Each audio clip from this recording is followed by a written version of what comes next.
Love is powerful. But in this village, love means nothing. Because here, a man cannot marry the woman he loves. He must marry the fattest woman in the village. And when Io heard those words from the chief, his entire world collapsed. Io loved only one woman. Her name was Amara.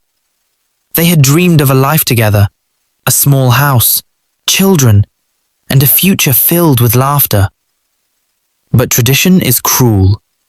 When Io's father died, the village elders reminded him of an ancient rule. To inherit his father's land, he must marry the fattest woman in the village, Mama Shade, a woman twice his age, a woman he had never loved. Io begged, he pleaded, but the chief's voice was cold. Tradition cannot be broken. When Amara heard the news, her heart shattered. The man she loved would belong to someone else. The wedding came quickly. Drums played, villagers danced. But behind Io's smile was a man slowly dying inside. And behind Mama Shade's proud face was a woman who believed she had finally found love. But love built on tradition is sometimes built on lies. Because even after the wedding, Io could not forget Amara. And one night, he secretly went to see her. But someone was watching. Mama Shade. The next morning, Amara was gone. No one ever saw her again. Some say she left the village forever. Some say the river took her sorrow. But Io lived the rest of his life knowing one painful truth. He didn't lose Amara. He sacrificed her. For land, for tradition, for a rule that destroyed 3 hearts. And in the quiet nights of the village, people still whisper the same warning. Sometimes, tradition is the cruelest villain of all. The night Amara disappeared, something inside Io died with her. Not his body, but his peace. Because no matter how hard he tried to forget, her voice still lived in his head. Her laughter echoed in his dreams, and her absence became louder than anything else. Every morning before the sun rose, Io walked to the river. The same river where she used to smile. The same river where she cried the day he betrayed her. He would stand there for hours, staring into the water, hoping it would speak, hoping it would return her. But the river never answered. Days passed, then weeks, and slowly the village began to change. The laughter faded, the joy disappeared, and whispers replaced everything. They say she ran away. The river took her. No, something worse happened. Every rumor cut deeper into Io's soul, because deep down, he knew one thing. Amara didn't just leave. Something had taken her away, and that something was closer than he thought. Inside their hut, Mama Shade watched him, silently, carefully. She saw how he avoided her eyes, how he barely spoke, how every night he turned his back to her. And for the first time in her life, Mama Shade felt invisible. Not because of her body, but because of his heart. One night, as Io sat outside staring into the darkness, Mama Shade stood behind him. Quiet, unmoving. "I saw you," she said. Io froze. His heart began to race, but he didn't turn around. "I saw you with her that night." Silence. Heavy, unforgiving silence. Still, Io said nothing. Because what could he say? That he loved another woman? That he never wanted this marriage? That every single day with her felt like a prison? So instead, he remained silent. And that silence was louder than any confession. Mama Shade nodded slowly, as if confirming a truth she already knew. "I thought, if I was patient, if I loved you enough, You would see me. Her voice trembled, not with anger, but with pain. But your heart was never here. It was always with her. Io closed his eyes, tears slipping down his face, because for the first time, he realized something terrifying. Mama Sade wasn't his enemy. She was just another victim, a victim of the same cruel tradition. But before he could speak, before he could apologize, before he could say anything at all, Mama Sade turned and walked away. And that would be the last normal night in their home. The next morning, Io went to the river again. But this time, something felt different. The air was heavy, the water still, too still, as if the river itself was hiding something. And then he saw it, a piece of cloth, floating gently on the surface.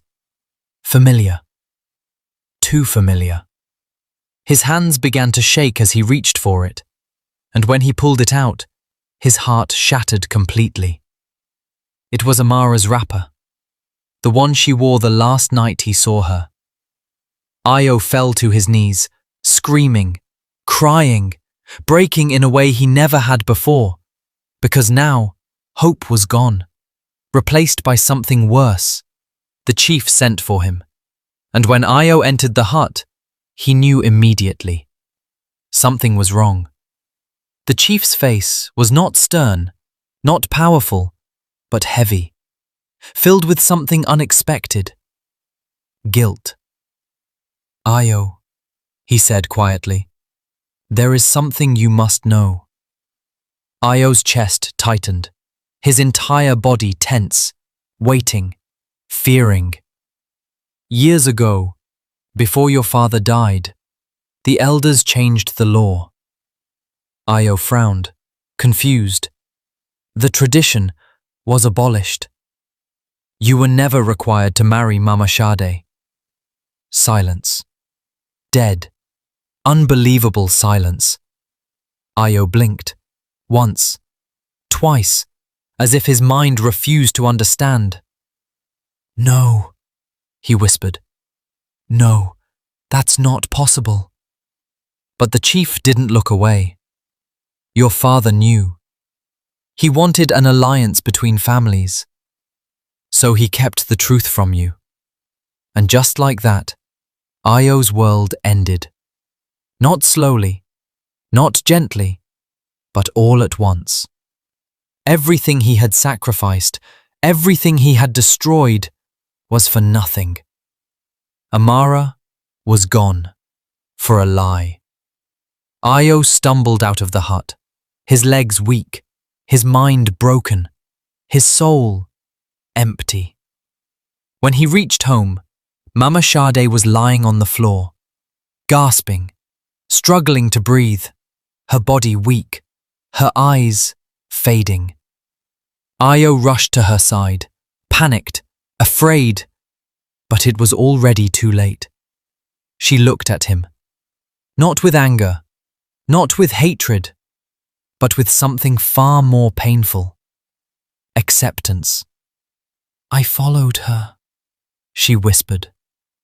Io froze, his blood turning cold. I just wanted to scare her, make her leave.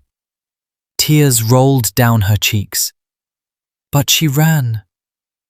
Toward the river. Her voice cracked. I tried to stop her, but she slipped, and the water took her. Io's entire body went numb. The truth finally revealed. Amara didn't leave. She didn't disappear. She died.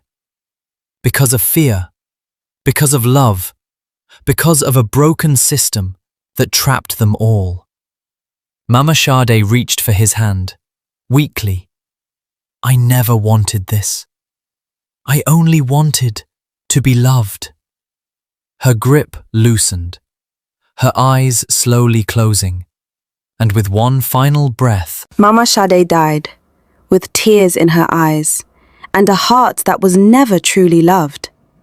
But her death was only the beginning of the tragedy, because after that night, Io stopped being human. He stopped speaking, stopped eating, stopped living. The villagers said he was cursed, but the truth was far worse. He wasn't cursed. He was broken. Every corner of the village reminded him of what he lost. The hut where Mama Sade took her last breath. The path where he once walked with Amara. And the river that took everything from him. Every evening, Io returned there, sitting in silence, listening, as if the water carried voices only he could hear. Days turned into weeks, and weeks into months.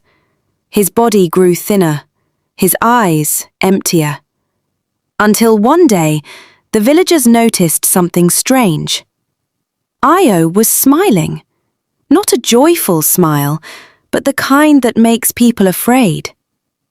That evening, he walked through the village slowly, greeting people. Calm, peaceful, as if he had finally found something, or decided something. No one stopped him. No one asked questions, because in this village, people had learned to mind their silence. As the sun began to set, Io made his final walk to the river, the same place where love began and where it ended.